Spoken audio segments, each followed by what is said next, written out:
नमस्कार, मेरा नाम है अमिताभ और दृष्टि आईएएस के इन-डेप्थ श्रृंखला में एक बार फिर से आपका स्वागत है। अंतर्राष्ट्रीय व्यापार वह उपकरण है जिसके माध्यम से वैश्विक सहयोग और समृद्धि को बढ़ाने में न सिर्फ मदद मिलती है, बल्कि इसके माध्यम से वस्तुओं, सेवाओं और पूंजी के प्रवाह को संचालित करते हुए किसी देश के नागरिकों की स्थिति को और उत्कृष्ट अवस्था में लाया जा सकता है। इसी दिशा में बढ़ाते हुए कदम भारत ने हाल ही में ईएफटीए के साथ एक व्यापारिक समझौते पर हस्ताक्षर किया है। आज का हमारा यह संदर्भ इसी दिशा में होगा, इसी से संबंधित होगा। तो आइए देखते हैं क्या है आज का संबंध।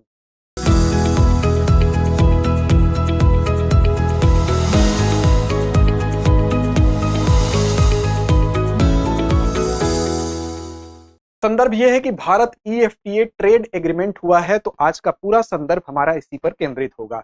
बताते चलें कि जो फ्री ट्रेड एग्रीमेंट होता है अर्थात मुक्त व्यापार समझौता होता है, तो वस्तुतः मुक्त व्यापार समझौते के अंतर्गत होता यह है कि सेवा और निवेश इन दोनों ही क्षेत्रों को बढ़ावा देने के लिए जो भी सेवा शर्तें होती हैं, जो मानदंड होते हैं, उनको आसान बना दिया जाता है, ताकि जो व्यापारिक वस्तुएं हैं उनको अधिक से अधिक उनकी संख्या पर जो भी शुल्क लगाया जाता है, जो सीमा शुल्क लगाया जाता है, उसकी दर को भी कम किया जाए या अगर आवश्यकता पड़े तो उसको समाप्त कर दिया जाए, जिससे कि व्यापार को अधिक से अधिक इस समझौता करने वाले देशों के बीच में बढ़ाया जा सके। इस समझौते की अगर बात करें, भारत ईएफटीए समझौते को साकार रूप देने की अगर बात करें, तो 10 मार्च को इसको साकार रूप दिया गया।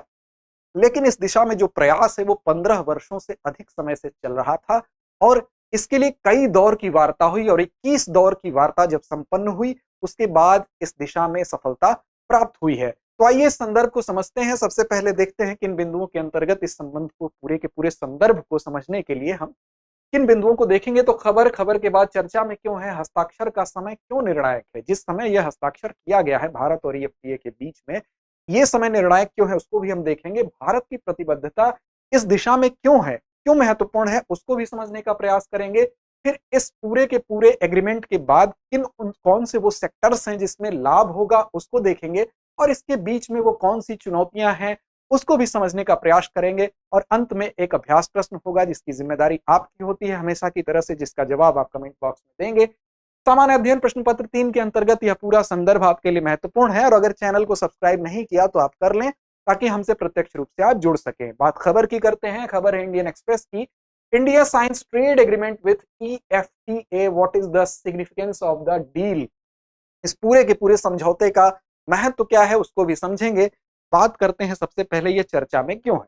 तो चर्चा में होने का प्रमुख कारण ही यह है कि जिस दौर में यह समझौता हुआ है उस दौर में भारत के अगर अन्य अंतर्राष्ट्रीय जो समझौते हैं अगर उस पर नजर डालें तो आप देखेंगे बहुत अच्छी स्थिति नहीं है। ब्रिटेन की अगर बात कर लें और यूरोपीय संघ की बात कर लें तो इसके साथ जो फ्री ट्रेड एग्रीमेंट हमारा पहले हुआ है वो दोनों ही राजनीतिक अनिश्चितता के दौर से गुजर रहा है। जैसा कि आप जानते हैं, ब्रिटेन के ब्रेग्जिट के बाद से ब्रिटेन के साथ जो सेवा शर्तें हैं उसको लेके भी कुछ गतिरोध है और कुछ इसी प्रकार की स्थिति यूरोपीय संघ के साथ भी है, जिसकी वजह से वो बहुत सकारात्मक दिशा में ये हमारे दोनों समझौते नहीं है। ऐसी दशा में जब किन्हीं अन्य अंतर्राष्ट्रीय मानकों पर, जब किन्हीं अन्य देशों के साथ, किन्हीं अन्य संगठनों के साथ हमारा इस प्रकार का अंतर्राष्ट्रीय समझौता अगर ठीक दिशा में न चल रहा हो, ऐसी दिशा में जब आप देखेंगे किसी अंतर्राष्ट्रीय समुदाय के साथ हमारा एक ऐसा समझौता घटित होता है तो ये जरूर महत्वपूर्ण हो जाता है। इसके महत्व को और बढ़ा के हमको देखना पड़ता है या हम देखते हैं। 10 मार्च को ये एग्रीमेंट होता है यूरोपियन फ्री ट्रेड एसोसिएशन के साथ और आप बता दें आपको कि ये एक अंतर सरकारी समूह है। बेसिकली इसमें 4 देश हैं ईएफटीए के अंतर्गत, जिसमें आइसलैंड, लिंचेस्टीन, नॉर्वे और स्विट्जरलैंड सम्मिलित है।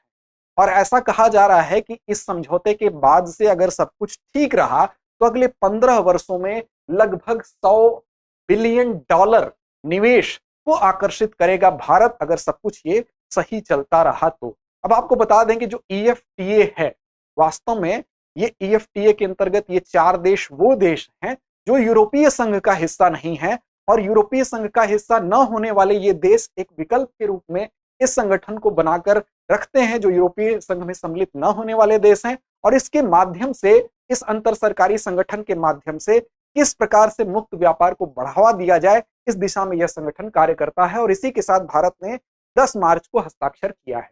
अब हस्ताक्षर का समय क्यों है निर्णायक, सबसे पहले हम इस बिंदु पर देखें, चर्चा करें। तो ये समय क्यों निर्णायक है? समय निर्णायक इसलिए है क्योंकि जिस समय यह हस्ताक्षर किया गया है, इस समय को अगर आप देखेंगे तो 64 वो ऐसे देश भारत को लेकर जिनके साथ हमारे पहले से फ्री ट्रेड समझौते हुए हैं, मुक्त व्यापार समझौते हुए हैं, उन देशों में चुनाव की स्थिति है।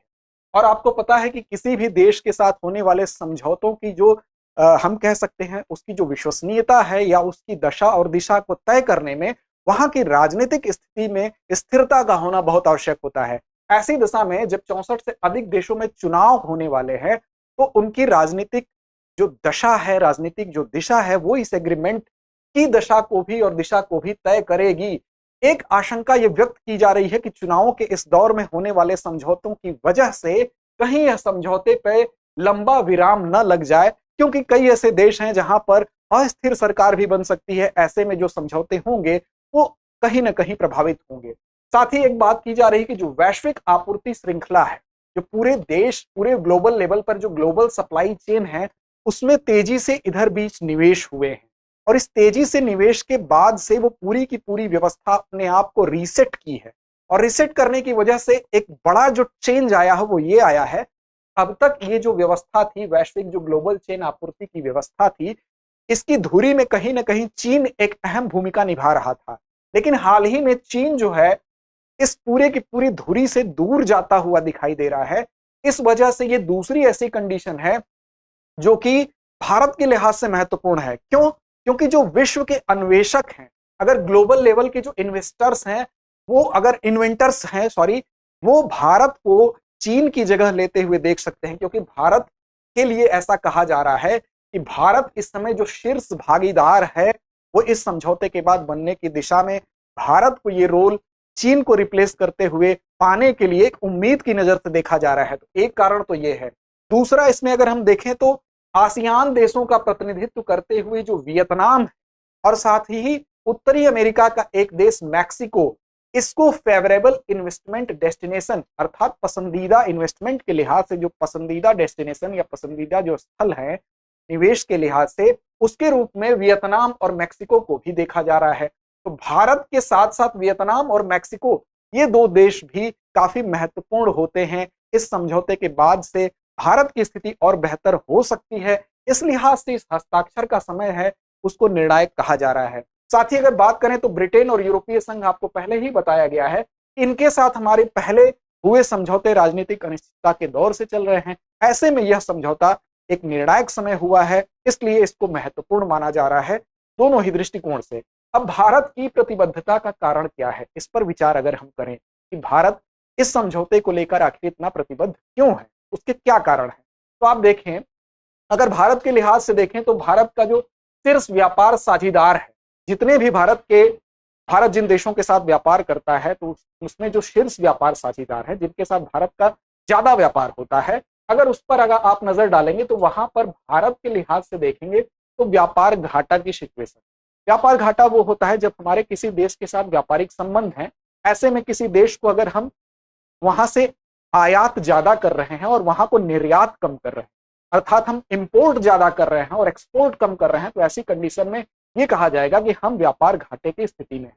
तो भारत के जितने भी शीर्ष व्यापार साझीदार देश हैं, वहां पर अगर अमेरिका को छोड़ दिया जाए तो बाकी देशों के साथ व्यापारिक घाटे की स्थिति है।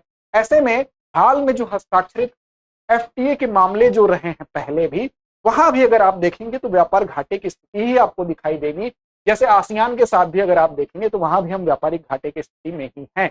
ऐसी दशा में इसका कारण क्या है, अगर इस पर विचार किया जाए तो कारण ये कहा जाता है कि जो भी देश व्यापार के लिहाज से उन्नत अवस्था में है, वहां पे जो टैरिफ होता है, जो प्रशुल्क लगाया जाता है आयात और निर्यात पर, उसमें बहुत ज्यादा उस टैरिफ की जो औसत दर है वो भारत में बहुत ज्यादा है, वो लगभग 18% है। जबकि विकसित देशों से अगर तुलना करें तो विकसित देशों में यह केवल 5% के आसपास दिखाई देती है। ऐसे में इस ज्यादा औसत टैरिफ की वजह से भारत में आपको ये व्यापारिक घाटा दिखाई देता है, अर्थात जो व्यापारिक साझेदार हैं उनकी पहुंच हमारे बाजारों तक आसानी से नहीं हो पाती है। उसका एक बहुत बड़ा कारण यह टैरिफ भी है। इस टैरिफ में अगर कटौती की जाती है, जैसा कि हाल ही में समझौता हुआ है, इस समझौते के बाद अगर भारत में टैरिफ में कटौती होगी इस दर में कटौती होगी, ये नीचे आएगी। ऐसी दशा में जिन देशों के साथ हमने एग्रीमेंट किया है, इन देशों में अगर बात करें तो ईएफटीए के अंतर्गत स्विट्जरलैंड, नॉर्वे, लिंचेनस्टीन और साथ ही साथ चौथा देश कौन सा है वो आप कमेंट करके बताएं, हालांकि मैं बाद में आपको बताऊंगा। इन 4 देशों के समूह के साथ जब भारत का समझौता हुआ है तो ऐसी दशा में टैरिफ में कटौती के पश्चात भारतीय बाजारों तक उनकी पहुंच जो होगी वो बढ़ेगी, और भारतीय बाजारों तक जब उसकी पहुंच बढ़ेगी तो उसका परिणाम ये होगा कि अगर सब कुछ ठीक रहा तो 100 अरब डॉलर का निवेश अगले 15 वर्षों में होने की बात कही जा रही है। फिर भी इसमें कई अभी दिक्कतें हैं, अस्पष्टता है, उसकी लीगलिटी को लेकर सवाल उठाया जा रहा है। अगर वो न भी हुआ फिर भी अगर भारतीय बाजार तक ईएफटीए की पहुंच होती है, ईएफटीए के उन 4 देशों की पहुंच होती है, तो ऐसी दशा में भारत में आर्थिक गतिविधियों में बढ़ोतरी देखी जाएगी। साथ ही साथ जब आर्थिक गतिविधियां बढ़ेंगी तो उसी से कनेक्टेड होता है रोजगार। अगर किसी जगह पर फैक्ट्री खुलती है तो रोजगार का सृजन होता है, तो रोजगार में भी आपको रोजगार सृजन दिखाई देगा, एम्प्लॉयमेंट बढ़ेगा। साथ ही भारत का जो अहम हिस्सा है एक सर्विस सेक्टर का, जिसमें पहले से ही भारत की मजबूती है, उस सर्विस सेक्टर में और ज्यादा बढ़ोतरी देखी जाएगी।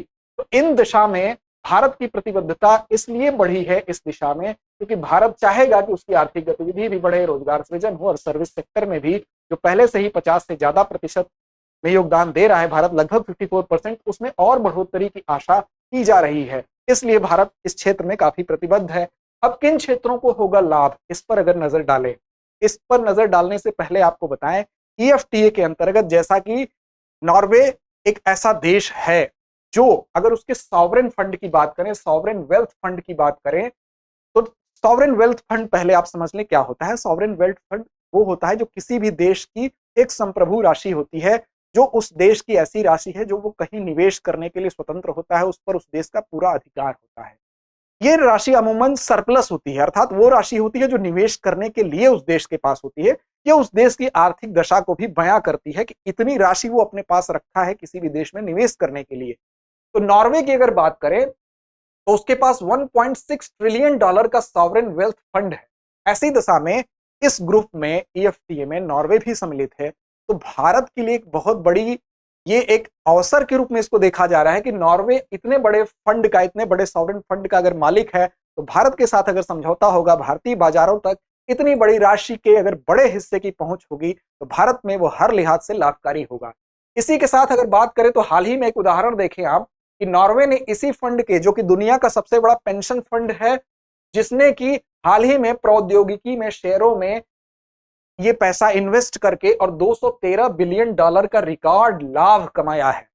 ये वो फंड होता है जो निवेश किया जाता है किसी भी शेयर में, बॉन्ड में या अन्य जगहों पर निवेश करके इसके माध्यम से लाभ कमाया जाता है। तो ये एक ऐसा पेंशन फंड है जिसके माध्यम से हाल ही में 213 बिलियन डॉलर का लाभ इसने अर्जित किया है। तो इसको भारत क्यों न चाहेगा कि भारत के बाजारों तक इस इतने बड़े फंड के एक बड़े हिस्से की भागीदारी भारतीय बाजारों तक पहुंच सके।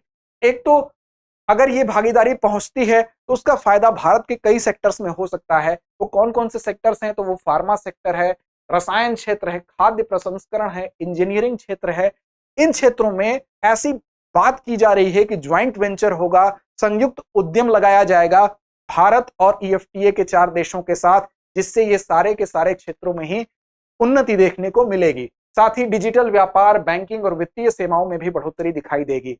अब एक और बात है, इनमें से कई ऐसी चीज हैं जो कि हम चाइना से आयात पर डिपेंडेंट हैं, लेकिन अगर इन देशों के साथ हमारा ज्वाइंट वेंचर होता है, हमारा संयुक्त उद्यम अगर होता है, तो हमारा चीन से जो आयात हो रहा है उस आयात में डाइवर्जन देखने को मिलेगा। आप देख सकते हैं कि अगर चीन से केमिकल प्रोडक्ट की बात करें तो 20.08 बिलियन डॉलर, मेडिकल की बात करें तो 3.4 बिलियन डॉलर, थोक दवाओं की बात करें तो 7 बिलियन डॉलर का हम आयात करते हैं। ऐसी दशा में अगर हम चीन से डाइवर्सिफाई कर पाएंगे इस आयात को, अगर इनके ज्वाइंट वेंचर को हम साकार रूप दे सके, तो इन सारे सेक्टर्स में भारत को लाभ होने वाला है अगर इसको ठीक ढंग से लागू किया जा सका, ये साकार रूप ले सका। अब कुछ चुनौतियां भी, उन चुनौतियों पर अगर नजर डालें तो हाल ही में कुछ ऐसी घटनाएं हुई हैं जिनकी वजह से कुछ चुनौतियां हमारे सामने इसमें हमको दिखाई देती हैं। वो क्या है, तो देखिए, ईएफटीए स्विट्जरलैंड, ईएफटीए के अंतर्गत एक देश स्विट्जरलैंड भारत के अगर ईएफटीए के अंतर्गत जो देश है उसमें स्विट्जरलैंड भारत का सबसे बड़ा व्यापारिक भागीदार है। स्विट्जरलैंड वो देश है जिसके साथ भारत का सबसे ज्यादा मात्रा में व्यापार होता है। लेकिन हाल ही में क्या हुआ है, क्योंकि भारत स्विट्जरलैंड को बड़ी मात्रा में वस्तुओं को निर्यात करता है, लेकिन हाल ही में एक ऐसी बात हुई, एक ऐसी घटना हुई 1 जनवरी 2024 को कि स्विट्जरलैंड ने जो इंपोर्ट ड्यूटी लगती है, जो आयात शुल्क लगता है, उस आयात शुल्क को समाप्त कर दिया है सभी देशों के लिए। ऐसी दशा में क्या होगा, आयात शुल्क क्या होता है, जब कोई भी देश जैसे मान लीजिए भारत में बाहर से कोई सामान आना है तो भारत उसके लिए आयात शुल्क लगाता है, एक निश्चित शुल्क लगाता है, जिससे कि वो सामान फ्री तरीके से न आ जा सके, क्योंकि घरेलू वस्तुओं को भी तो बेचना खरीदना है, उनको भी प्रोत्साहन देना है, इसलिए आयात शुल्क लगाया जाता है। लेकिन अगर उस आयात शुल्क को समाप्त कर दिया जाएगा, उतने ही दाम में अगर हमें विदेशी अच्छी चीज मिलेगी तो हम उसको खरीदेंगे। ऐसी दशा में घरेलू चीजों को हम अगर उसकी तुलना में वो खराब है तो नहीं खरीदेंगे। इसलिए आयात शुल्क के हटाने की वजह से कंपटीशन बढ़ जाएगा, बाहर के मार्केट की चीजें भी हमारे घर में आने लगेंगी।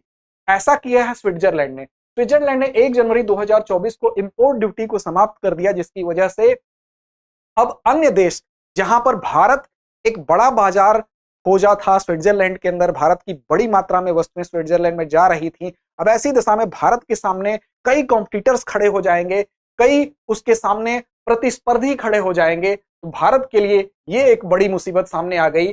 चाहे रसायन हो, उपभोक्ता वस्तु हो, वाहन हो, कपड़ा सहित जितने औद्योगिक उत्पाद थे, इनमें अगर भारत की बात करें तो जो 2023 का डाटा कहता है कि स्विट्जरलैंड को भारत औद्योगिक वस्तुओं के मामले में 98% औद्योगिक वस्तुएं भारत से जो निर्यात होती थी उसमें 98% औद्योगिक वस्तुएं थी भारत की तरफ से निर्यात होने वाली।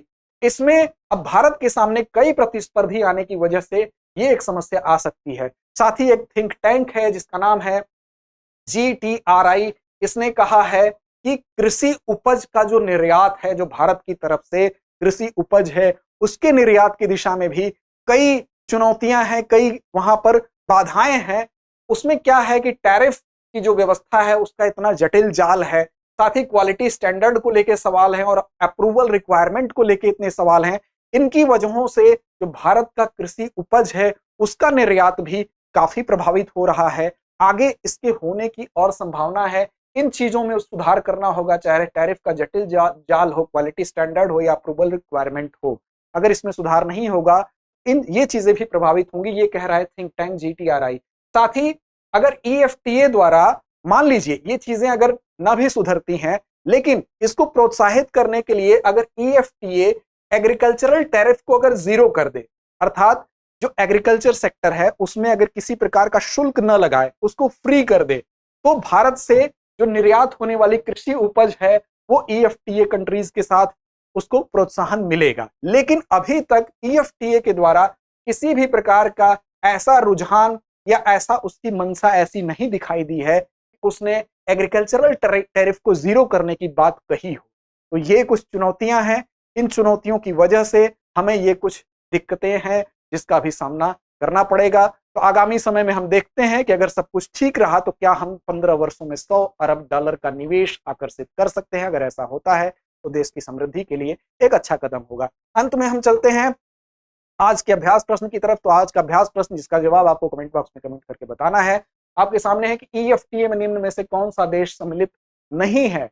आइसलैंड, नॉर्वे, स्वीडन और स्विट्जरलैंड। इसकी जिम्मेदारी आपकी है। लड़ते रहें, अपने लक्ष्य की ओर बढ़ते रहें।